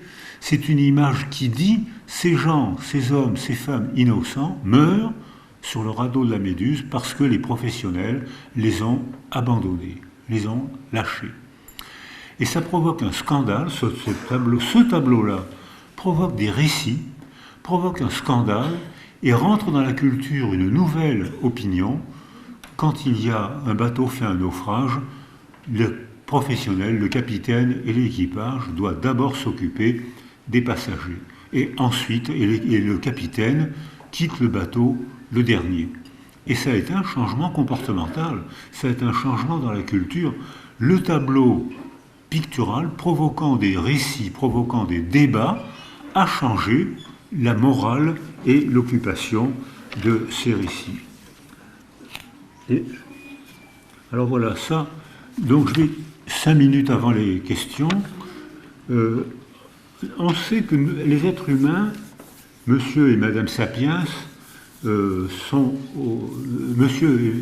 Homo habilis est au monde depuis 2,5 millions d'années. Or, nous, êtres humains, on ne parle que depuis 200 000 ans. Ce qui veut dire que pendant 2,3 millions années, nous, êtres humains, on a été au monde sans parler. On communiquait comme les animaux. On communiquait par des mimiques, des postures, des cris. On communiquait comme les animaux. Donc ça veut dire que on a mis 2,3 millions années avant d'inventer le truc du signe, de la convention arbitraire du signe de la main, du dessin, des tambours. On communiquait par tambour avant de savoir parler, avec un code. On communiquait par des images avant de savoir parler, avant d'inventer l'arbitraire du signe qui nous permet d'inventer les mots et de faire des récits. Or, on le sait ça parce que il n'y a pas eu de mutation génétique et on voit apparaître sur la face interne du lobe temporal gauche, on voit apparaître l'empreinte de l'artère sylvienne. Donc on sait que, parlant, ça a provoqué une hypertrophie des 2 lobes temporaux qui ont marqué l'empreinte à la face interne de l'écaille temporale, c'est la zone du langage. On sait que chez les êtres humains, on sait que c'était les êtres humains parce que l'ADN nous dit que c'est les êtres humains, c'était les êtres humains qui ne parlaient pas. Quelque chose s'est passé de culturel, d'une entente qui fait qu'on a inventé le code, l'arbitraire du signe, on s'est mis à parler, notre cerveau s'est développé de manière différente il y a 200 000 ans, et à ce moment-là, on a créé le monde de l'artifice, artifice de l'outil et artifice du verbe. On crée le monde humain. Et ces récits,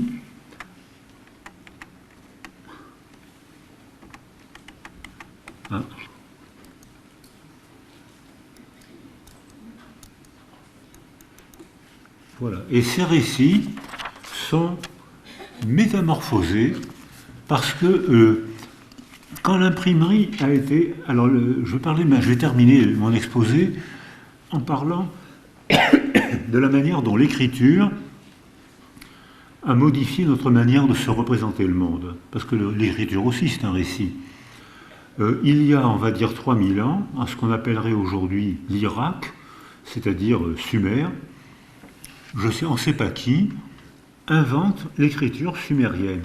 C'est-à-dire, quelqu'un dit, on va prendre 2 blocs d'argile, un morceau de roseau, et on va se mettre d'accord sur les signes, et on va faire un contrat commercial.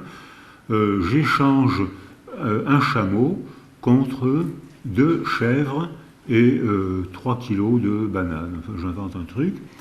On va échanger nos calculi,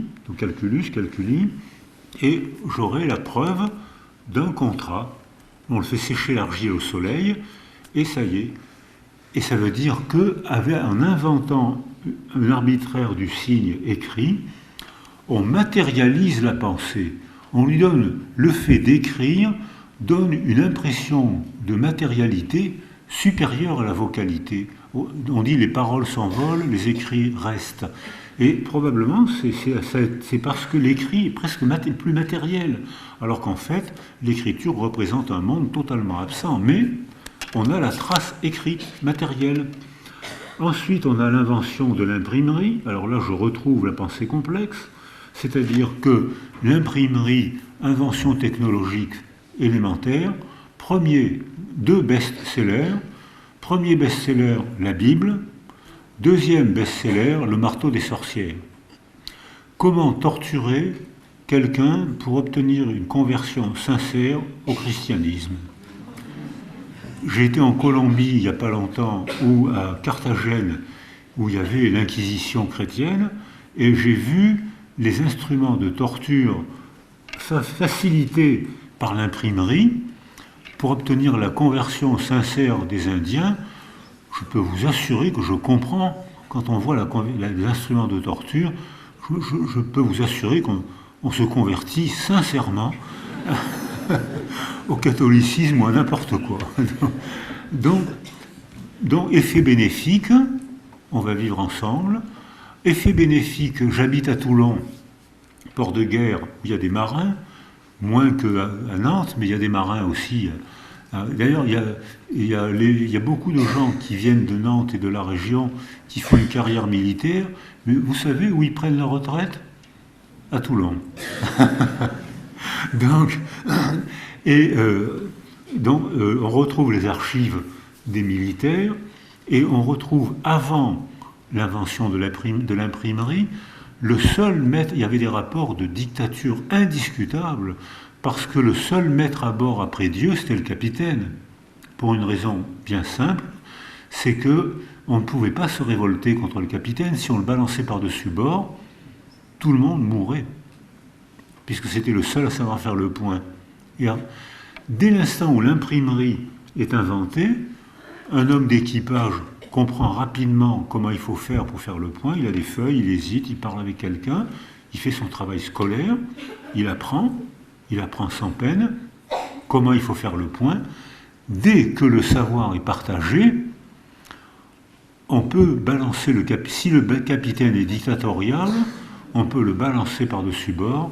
Il y aura toujours un homme d'équipage qui saura faire le point et ramener le bateau à bon port. le partage du savoir est le premier pas vers la démocratie. Donc, effet bénéfique de l'écriture, partage du savoir, effet maléfique de l'écriture, le marteau des sorcières.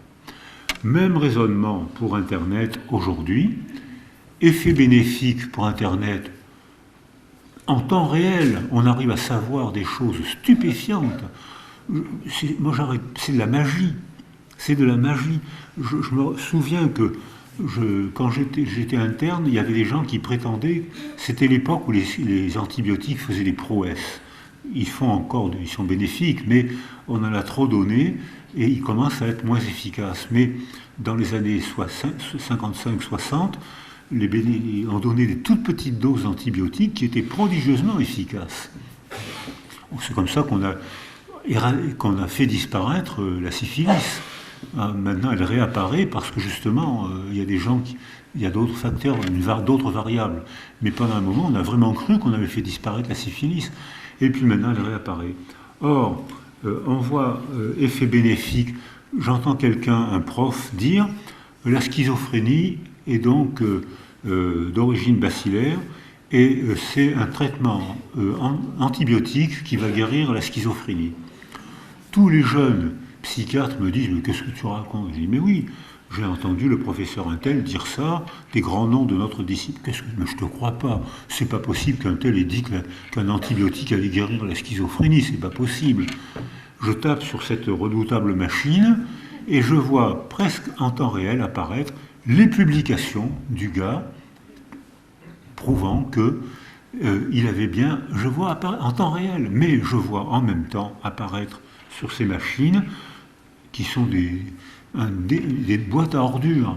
C'est devenu en même temps des boîtes à ordures, des diffamations incontrôlables sont mises sur ces machines et quand j'ai remis le rapport sur le suicide à Jeannette Bougram, j'ai un peu tapé sur l'Internet pour savoir ce que les autres pensaient du suicide, et surtout dans d'autres cultures, au Japon, où il y a beaucoup de suicides, en Chine, ce que disaient les enquêtes. J'ai été en relation instantanée avec les universitaires qui travaillaient sur le suicide au Japon et en Chine. Donc c'est une machine merveilleuse. Je tape un peu au hasard, une dame, sa fille de 17 ans, se suicide. La dame dit, je l'entendais chantonner dans sa chambre, je l'appelle et je lui dis, viens, la table est mise, viens manger. J'entends le silence, je m'étonne, je monte dans sa chambre, je la trouve pendue. Elle éprouve le besoin de dire ce traumatisme terrifiant. Elle éprouve le besoin de le mettre sur Internet. Commentaire, pauvre conne, t'avais qu'à mieux la surveiller. Donc on voit, c'est la merveille et l'horreur, comme l'imprimerie. Et voilà un peu la nécessité du débat démocratique. Je vais terminer là-dessus. Lorsque on fait un débat, on ne peut pas être d'accord. On n'a pas le même sexe, on n'a pas les mêmes intérêts, on n'a pas les mêmes histoires, on n'a pas la même religion, on n'a pas les mêmes cultures. Comment voulez-vous qu'on soit d'accord ? Comment ? Donc on ne peut que se mettre d'accord.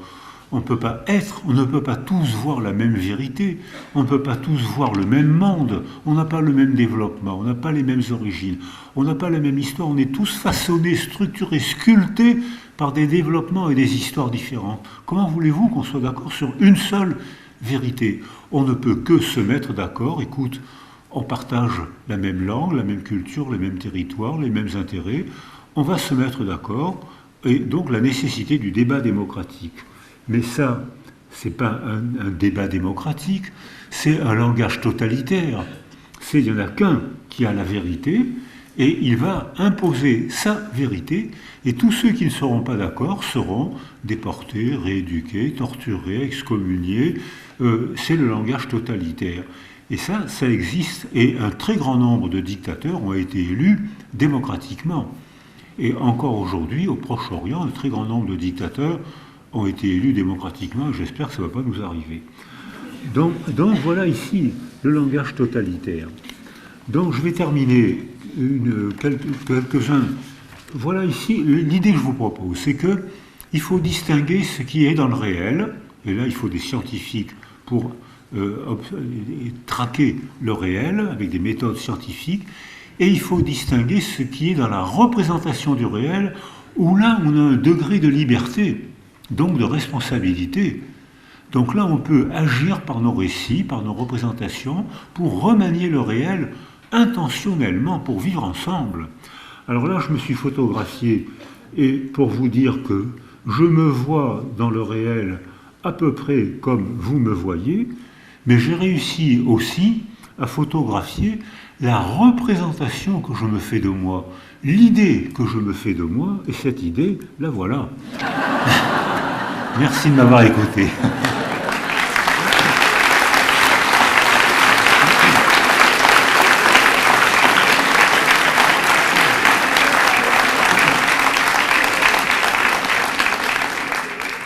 Merci, professeur. Vous êtes magnifique, vraiment. C'est ressemblant. Hein. C'est très ressemblant. Je ne savais pas que j'avais déjeuné avec ce bel homme. Oui, j'avais la mèche de cheveux qui me tombait dans les yeux.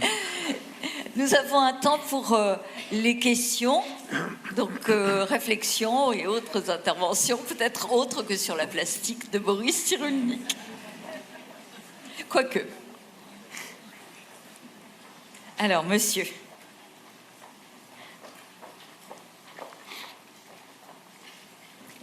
Je vous ai perdu. Ah oui. Merci, vous êtes toujours aussi passionnant. Parlez fort, s'il vous plaît.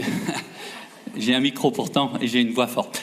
Est-ce que les codes culturels, l'histoire éducative dans certaines civilisations peuvent modifier le récit que l'on se fait à travers les codes, l'autocensure, etc. Oui, merci pour cette question, parce que effectivement, c'est la question logique. Alors, la réponse est oui. La structure écologique et sociale du milieu sculpte des cerveaux différents. Et oui, les récits que nos enfants entendent autour d'eux quand ils se développent, les récits familiaux et culturels, sculptent, façonnent une représentation de soi différente. Première partie, je travaille au Congo chez les Pygmées. Et j'étais travaillé avec l'UNICEF, et les Pygmées sont en train de sortir des forêts, en grande partie à cause de la déforestation. Et maintenant, on les voit sur les autoroutes. Or, les Pygmées vivent pratiquement tout le temps à l'ombre. Parce qu'il y a des forêts, ils sont presque tout le temps à l'ombre.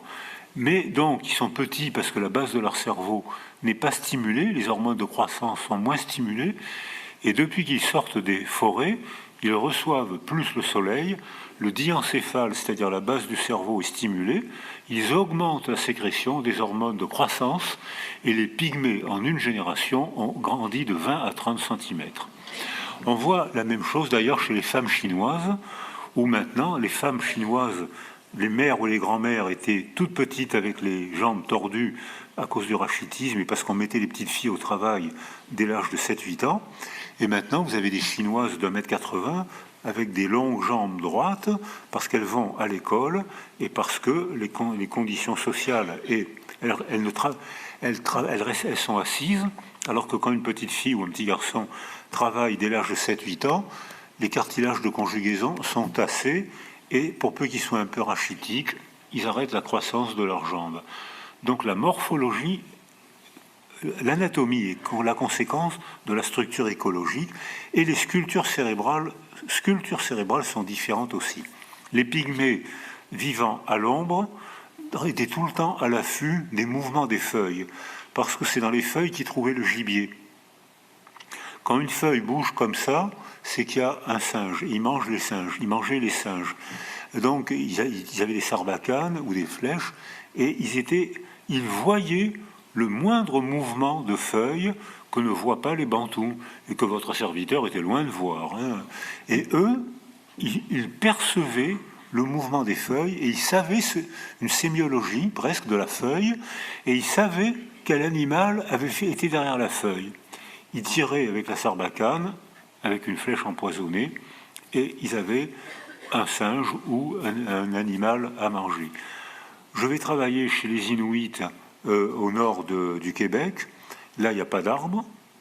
Là, au contraire, les enfants sont tout le temps à l'affût d'une ombre sous la glace.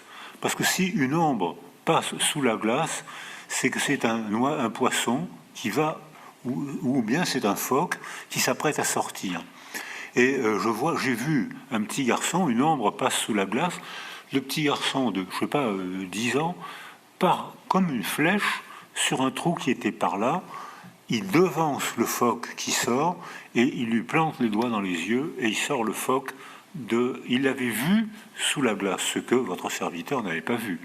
C'est-à-dire que notre perception du monde n'est pas la même selon la structure écologique du milieu qui elle-même est la conséquence de structures, conséquences économiques comme chez la déforestation, ou conséquences aussi, comme les Bantous, qui persécutent encore aujourd'hui, moins, mais encore aujourd'hui, qui persécutent les Pygmées. Donc là, je suis dans un raisonnement systémique, un raisonnement complexe. La manière dont les récits parlent de notre condition, je pense aux intouchables chez les hindous.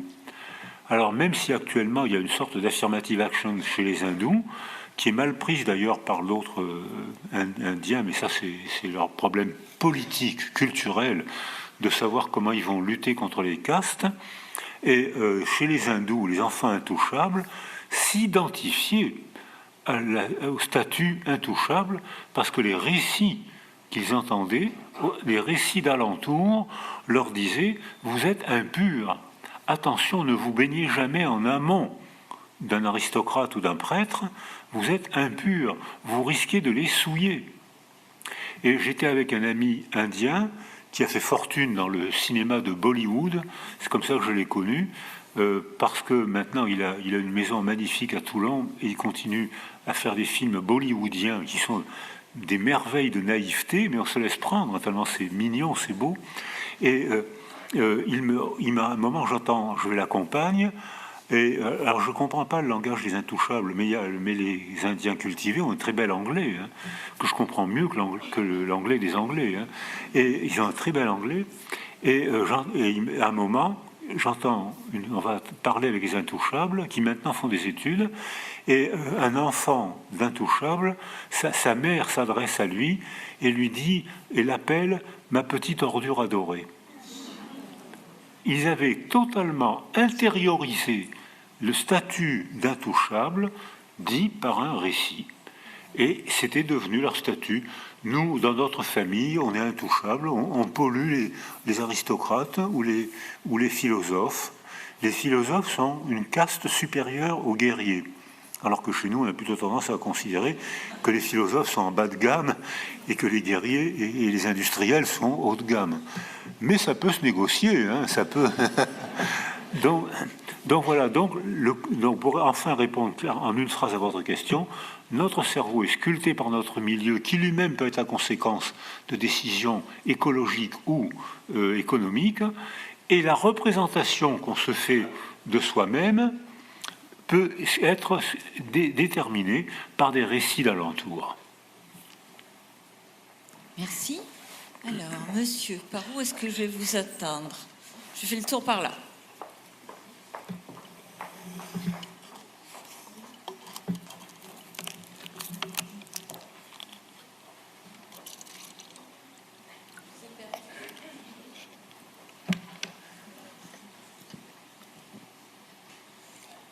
Est-ce que ce qui se vit au niveau personnel, individuel, que vous avez très bien expliqué, peut se retrouver au niveau d'un groupe d'humains, même un grand groupe d'humains, une nation? Je pense en particulier, parce que ça fait partie du débat un peu aujourd'hui, de ce qu'on appelle un récit national, qui est toujours enjolivé. Faut-il garder un récit national enjolivé pour pouvoir se regarder dans la glace, ou faut-il absolument s'autodétruire pour les mauvaises choses que nous avons faites? Voilà un peu ma question. Alors, merci pour votre question, mais c'est la question redoutable. Parce que, alors, on ne peut pas ne pas faire de récit de soi, de notre mythe familial et de notre mythe national. On ne peut pas ne pas en faire. Mais bien sûr, quand on fait un récit, ce récit est presque intentionnel. Je vais souvent en Allemagne, où les jeunes Allemands sont extrêmement honnêtes et courageux. Et ils parlent beaucoup du bombardement de Dresde, qui est un crime fait par les Anglais.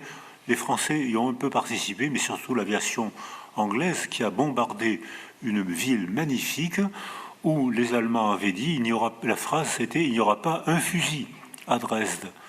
Et l'aviation anglaise a rasé Dresde. Je ne suis pas sûr du chiffre, mais je crois qu'il y a eu 200 000 morts. Alors dans ces cas-là, les chiffres varient beaucoup selon les enquêtes, mais enfin, il y a eu la ville a été rasée et il y a eu énormément de morts. Alors qu'ils avaient dit, c'était une population civile. Ils avaient dit, il n'y aura pas un fusil. Donc c'est un crime. En France, qui parle des bombardements de Dresde? Personne. Alors ça veut dire que le simple fait, on ne peut pas tout dire.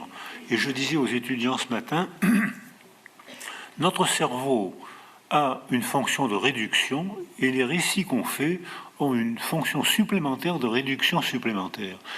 Mais c'est comme ça qu'on donne une forme visible et compréhensible à notre monde. Mais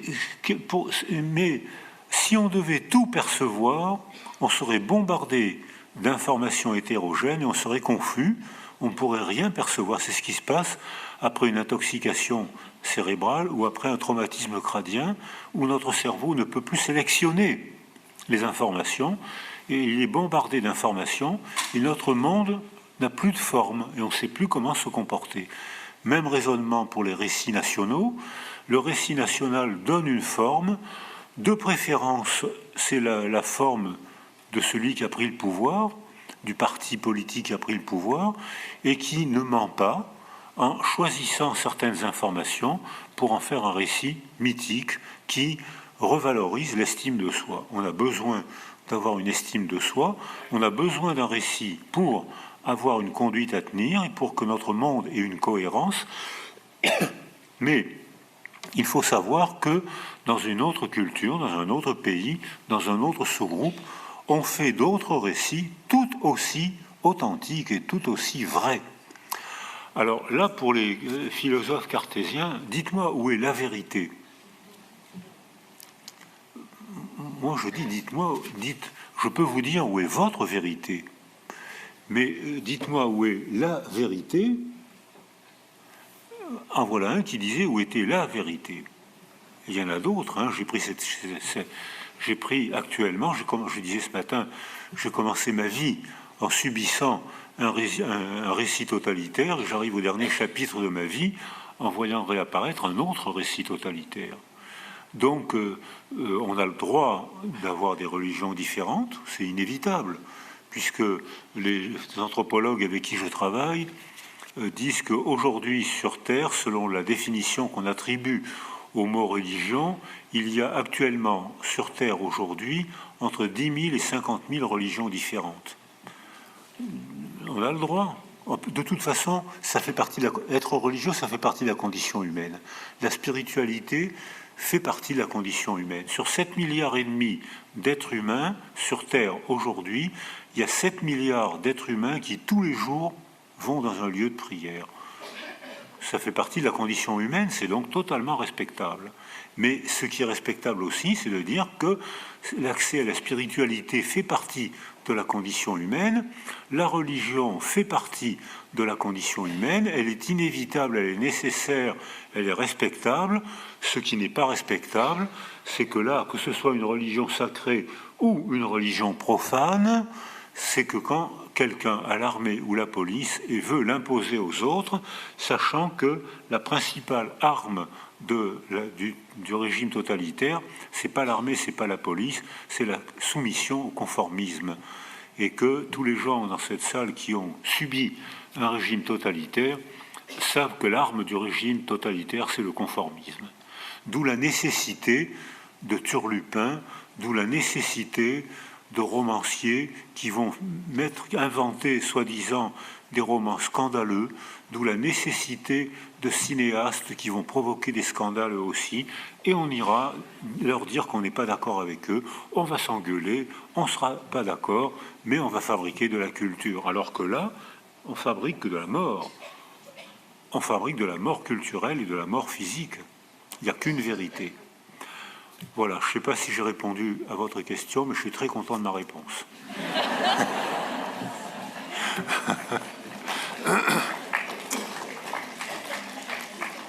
J'ai une question par ici. Bonjour. Là, vous parlez des récits qui sont quelque part exprimés verbalement. Comment expliquer le trauma, par exemple, qu'un grand-père peut avoir vécu durant la guerre de 14-18, qui n'a pas été dit et qui pourtant va survivre dans l'histoire familiale, dans les petits-enfants, dans les arrière-petits-enfants, et qui va peut-être même être réparé par rapport à un arrière-petit-enfant. Comment est-ce qu'on peut expliquer ce phénomène ?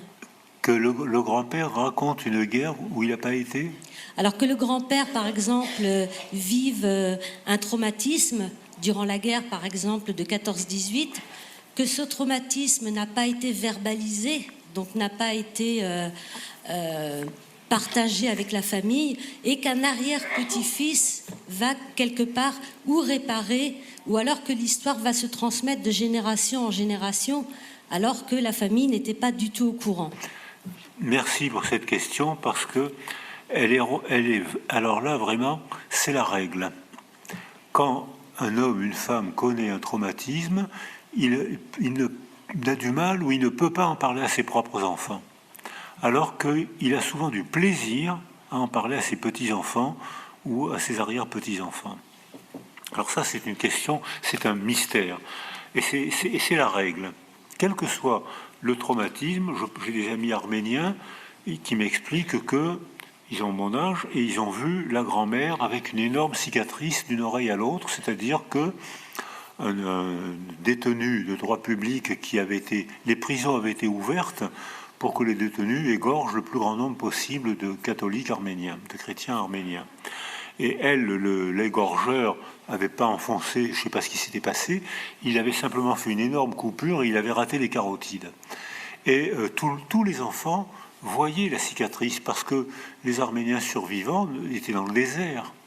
Donc on ne pouvait pas recoudre ce qu'on aurait fait aujourd'hui, donc elle avait gardé une énorme cicatrice. Et tous les enfants voyaient la cicatrice de la mère et ne posaient aucune question. Et ce sont les petits-enfants qui ont osé poser la question, mais grand-mère, pourquoi tu as une cicatrice là ? Alors, et la grand-mère a répondu en souriant à ses petits-enfants, alors que quand quelques enfants posaient la question, je t'expliquerai plus tard. Mais plus tard, c'est toujours plus tard. Et quand les petits-enfants ont posé la question, elle a expliqué en souriant, mais tu sais, c'était dans le temps, il y avait des gens qui ont voulu tuer les Arméniens, qui en ont tué presque 1 million. Et alors, comment expliquer ? C'est la règle pour tous les traumatismes. Alors, comment l'expliquer ? C'est que, d'une part, il y a un temps de déni pour les blessés, les survivants blessés du trauma, ou les survivants, il y a un temps de déni pour faire une métaphore que je compare à une jambe cassée. Dans un premier temps, on met un plâtre sur la jambe cassée, parce que si on fait marcher les gens trop tôt, on aggrave la fracture. Si après un trauma, on fait parler les gens trop tôt, on ajoute une source de mémoire verbale, c'est ce que je disais tout à l'heure, et on les encourage à ruminer. Ah bon, il a voulu t'égorger. Ah bon, il t'a violé en rigolant. Ah, ça l'amusait beaucoup. Et donc, en encourageant les gens à parler trop tôt, on favorise le syndrome psychotraumatique. Je ne parle que de ça. Je révise la mémoire traumatique. Je ne pense qu'à ça dans la journée. Ça me revient sous forme de cauchemar la nuit. Tout ce que j'entends autour de moi évoque la tragédie que j'ai subie et dont je ne peux pas parler. Donc ça c'est... Mais il y a bien un moment où il faut enlever le plâtre pour que les gens se mettent à marcher. Et il y a bien ensuite un moment où il faut affronter le traumatisme pour en parler. Et à ce moment-là arrivent les petits-enfants ou les arrière-petits-enfants. Et alors eux, ils ont la tranquillité que donne la distance. La relation affective entre un grand-père et ses petits-enfants n'a pas du tout la même structure que la relation affective avec un père et ses propres enfants. Plus on vieillit, moins on est répressif dans l'éducation. Si vous voulez avoir des parents décontractés, soyez enfant de parents âgés. C'est-à-dire que... Parce que les jeunes, hein, ça marche. Hein, alors que plus on est âgé, mais oui, bon, il fera ça plus tard, laisse-le faire, on verra plus tard. Alors donc la structure affective n'est pas du tout la même. Et puis être grand-père, c'est délicieux. Hein, parce que on a que les moments agréables. Le réveil la nuit, l'appendicite, les mauvaises notes à l'école, c'est ma fille et mon gendre qui les ont. Hein. Moi, je n'ai que les emmener au zoo, les emmener en vacances, faire la fête pour les anniversaires. Moi, c'est délicieux d'être grand-père. Hein. C'est pas du tout la même relation affective. Donc les enfants osent poser au grand-père des questions que les enfants n'osent pas poser à leur père. Et le père blessé n'a pas la force. Il est dans le plâtre. Il est dans le moment du plâtre de la fracture. Il n'a pas la force de dire ce qui lui est arrivé parce que sa fracture n'est pas consolidée. Il faut lui faire consolider. Et la fracture ne sera consolidée que quand lui-même se sera renforcé, quand il aura été sécurisé par sa famille, sa femme, son mari, les gens qu'on aime, par les récits d'alentour et par les récits culturels. Et quand je montre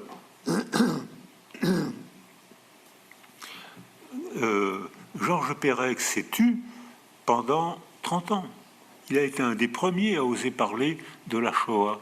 Et encore, il en a parlé parce que c'était le langage crypté, d'où la nécessité de faire un roman. C'est-à-dire qu'il écrit la disparition. Alors ses parents disparaissent, son père s'engage dans la Légion étrangère, il disparaît. Sa mère l'accompagne à la gare de Lyon pour l'envoyer dans une pension à Villard-de-Lans, elle disparaît. Ses tantes disparaissent, ses cousins, cousines disparaissent, sa famille disparaît. Et il se retrouve seul, plus de famille. Il comprend, il a 8 ans, et il ne comprend pas pourquoi sa famille disparaît. Or, on sait maintenant que la carence affective provoque des dégâts encore plus grands qu'une violence éducative. Et donc, il est hébété, il est mauvais élève, il comprend pas, il est hébété, jusqu'au moment où il comprend que ses parents sont morts, ils ne reviendront jamais, et l'enfant décide de devenir écrivain pour écrire leur autobiographie. L'autobiographie de ses parents qu'il n'a jamais connus. Fiction autobiographique, l'autobiographie de ses parents. Et étant désormais motivé, il devient bon élève, et mon ami Ferreri était professeur à Saint-Antoine, et l'a eu comme archiviste, il est rentré au CNRS, et c'était un homme très cultivé, un homme adorable, sauf que il était clivé. Il avait en lui une crypte dont il ne pouvait jamais parler.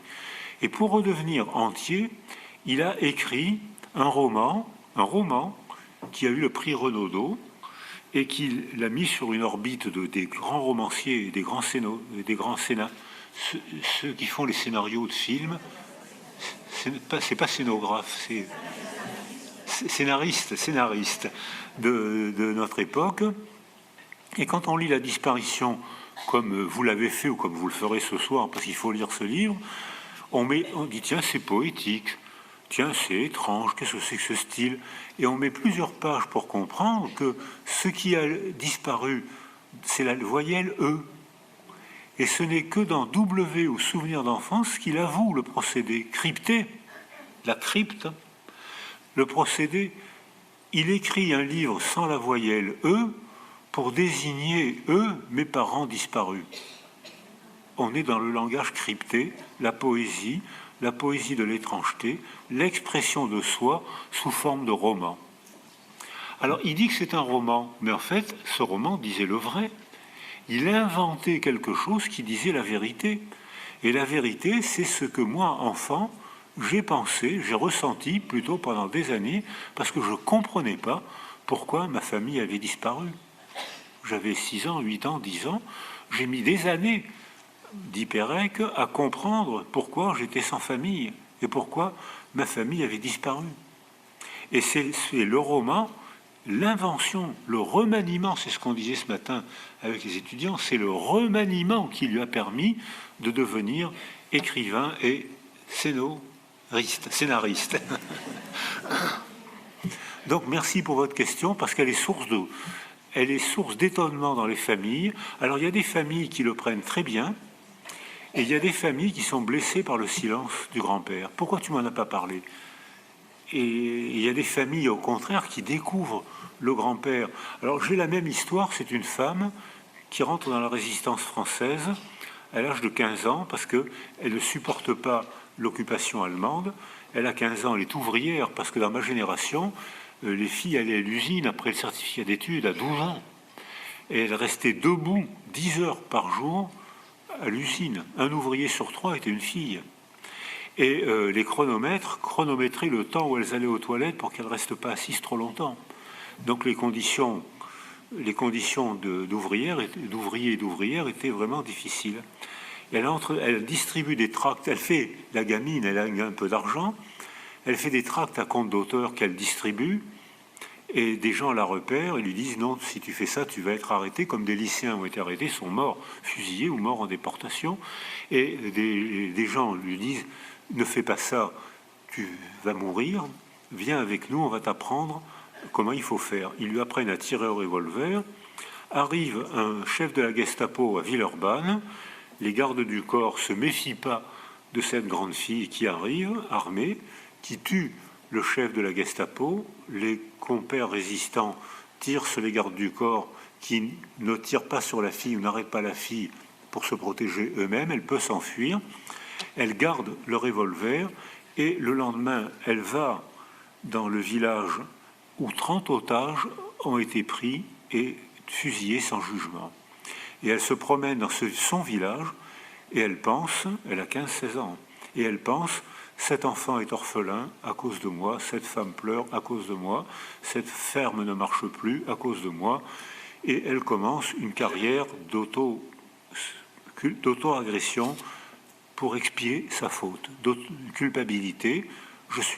Elle n'est pas coupable d'avoir tué le chef de la Gestapo, elle est coupable de la mort des 30 otages. Et elle commence à se punir, et dans le cadre de ces auto-punitions, elle épouse un haut fonctionnaire. Et ce qu'il ne faut jamais faire. Et donc, un haut fonctionnaire est déménagé tous les 3 ans, et à chaque déménagement, elle emporte dans une boîte en fer, avec un chiffon huileux, son revolver, qui est la preuve de son acte héroïque de résistance et de sa culpabilité. Et elle met le revolver au milieu de la salle à manger à chaque déménagement. Aucun de ses enfants ne pose de questions. Un jour, un petit enfant, âgé de 15 ans lui aussi, ouvre la boîte, voit le revolver, s'étonne, qu'est-ce que c'est que ça? Et la patiente, ma patiente, parle devant ses filles, elle n'avait que des filles, parle devant ses filles, voilà, pendant la guerre, j'étais résistante, et elle leur explique en 2 mots. Stupeur des enfants qui avaient vu la boîte en fer blanc, qui ne savaient pas, parce que la mère en avait parlé. Interprétation du petit-fils. Mais grand-mère, mais tu es un héros, il faut que tu vas faire un roman, grand-mère, c'est magnifique. Et le petit-fils donne la parole à sa grand-mère. Et sa grand-mère écrit un petit manuscrit de 50 pages qu'elle m'a donné, qu'elle a fait un petit tapuscrit qu'elle m'a donné, et c'est le petit-fils qui a donné la parole à sa grand-mère, parce que la grand-mère n'avait pas pu le dire à ses enfants, et les enfants, peut-être probablement oppressés, n'ont pas osé poser de questions à leur mère. Donc votre question est passionnante et pertinente, ça ne veut pas dire toujours facile dans les familles, mais voilà, c'est comme ça dans presque toutes les familles. Merci. Et peut-être une dernière question. Alors, je reviens devant.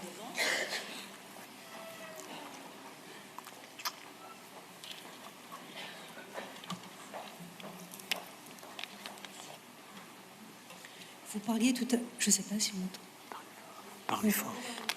Merci. Bonne information. Oui, vous parliez tout à l'heure de temps de latence nécessaire entre un événement traumatique et un récit. Et moi, j'aimerais bien avoir votre avis justement sur la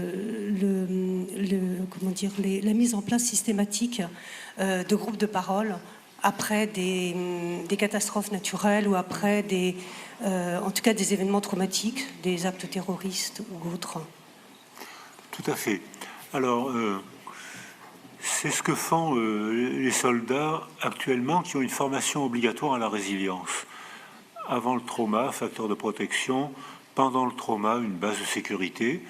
Inspiré par les Américains, ils appellent ça un buddy, un copain. Et après le trauma, groupe de parole. Ils sont plus en uniforme, ils sont en survêtement. Et ils sont pas obligés de parler. Ils ne parlent que s'ils veulent. Ils font du jogging, ils parlent de bêtises s'ils veulent parler de bêtises. Ils sont sécurisés, premier temps, et dans un deuxième temps, ils vont dans un groupe de parole et ne parlent que s'ils veulent prendre la parole. S'ils veulent se taire, ils se taisent. Ils ne sont pas contraints à parler. Et effectivement, là, quelques-uns ont envie de parler très tôt, les autres les écoutent et savent que celui qui parle est leur porte-parole. Et donc, ça fait partie, mais on a respecté le temps du plâtre dont je parlais tout à l'heure. S'ils ne veulent pas parler, on ne les force pas à parler, parce que sinon on aggraverait le syndrome psychotraumatique. Alors, actuellement, il y a 10 à 12 000 Français, soldats français en guerre actuellement. On croit qu'on est en paix. Il y a 12 000 soldats français sur le front du Mali, Afghanistan, et Hollande a avoué il n'y a pas longtemps, en Syrie. Or, il y a moins de morts qu'avant, parce que les soldats ont 50 à 60 kilos de matériel technique sur le dos. Ils ont des caméras infrarouges, ils ont pour les combats la nuit, ils ont un gros matériel, ils ont un téléphone portable. Donc il y a beaucoup moins de morts que pendant la guerre de 14-18 ou pendant les guerres de 39-40 où il y a eu des dizaines de millions de morts. Il y a beaucoup moins de morts parce que la technologie les protège et parce que les morts maintenant c'est des civils. Je parlais de Dresde tout à l'heure. À chaque guerre, c'est les civils et surtout les enfants qu'on tue de plus en plus au cours des guerres. Actuellement, dans les guerres du Proche-Orient, en Syrie, il y a 100 000 enfants qui ont été tués. En 50 guerres, en Syrie. Personne n'en parle. Personne. 100 000 enfants ont été tués. C'est un massacre d'enfants. Personne n'en parle. Et quand ces soldats rentrent, il y a moins de morts qu'avant, il y a énormément de syndromes psychotraumatiques. Énormément. D'où la nécessité de former ces soldats à la résilience. Et ils savent qu'il y a les facteurs de protection qui sont acquis avant. C'est le cerveau, je vous ai montré. Lorsqu'on a été sécurisé, le coup dans le réel, on le reçoit, mais on redémarre plus vite si quelqu'un nous tend la main ou la parole, on redémarre plus vite. Si on a été isolé précocement, on a acquis un facteur de vulnérabilité neuro-émotionnelle.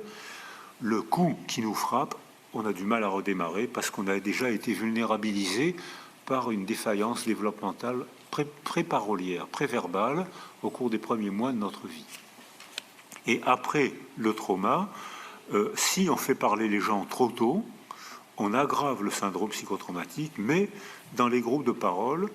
Alors, quand j'ai travaillé avec les enfants soldats au Congo, et les éducateurs congolais qui m'ont impressionné par leur talent relationnel, leur talent psychologique. Il y a des enfants soldats comme il y en a eu dans toutes les cultures. En France, on avait les Marie-Louise napoléoniennes, les Allemands. Si vous allez au cimetière de Caen, le cimetière allemand de Caen, on voit sur les tombes, il y a plein de tombes de 12 ans. De petits hommes, des enfants. Et j'ai discuté avec des Américains qui me disaient on voyait de loin un uniforme allemand avec un fusil, on tirait dessus, et c'est en arrivant sur le corps qu'on voyait qu'on venait de tuer un enfant de 12 ans. Donc c'était l'enfant de 12 ans, lui sa vie avait été brève, et le soldat américain, il n'était pas fier d'avoir tué un enfant de 12 ans, ce qui se passe actuellement dans les guerres du Proche-Orient, où les djihadistes envoie en première ligne des enfants avec des explosifs autour de la taille. Et ce que nous disent les soldats, c'est qu'ils tirent sur les enfants et ils disent Donc, si je tire dessus, il va mourir. Si je tire pas dessus, il va mourir avec moi. Et les djihadistes, parfois, envoient des enfants avec des bouquets de fleurs ou des lettres. Les enfants arrivent à souriant, les soldats tirent, et ils découvrent que l'enfant n'avait aucun explosif autour de la taille. C'est-à-dire que ces soldats rentrent au camp délabrés psychologiquement. Et là, j'en ai vu beaucoup. Toutes les guerres sont dégueulasses, et les guerres modernes sont encore plus dégueulasses. Et alors, en plus, les médias se font complices. Puisque si les terroristes font volontairement, intentionnellement, des actes incroyablement atroces et spectaculaires, c'est pour passer sur TF1 à 20h. De façon à pouvoir terroriser la population, provoquer des conflits, de préférence interreligieux s'ils pouvaient, ou intercouleurs, ou interculturels, je ne sais pas, parce qu'à ce moment-là, le pays d'accueil serait agressé par des guerres intérieures, ils seraient vulnérabilisés et ils pourraient imposer leurs lois plus facilement. Jusqu'à maintenant, ça ne s'est pas trop passé. Il y a des gens qui aimeraient bien que ça se passe comme ça, hein.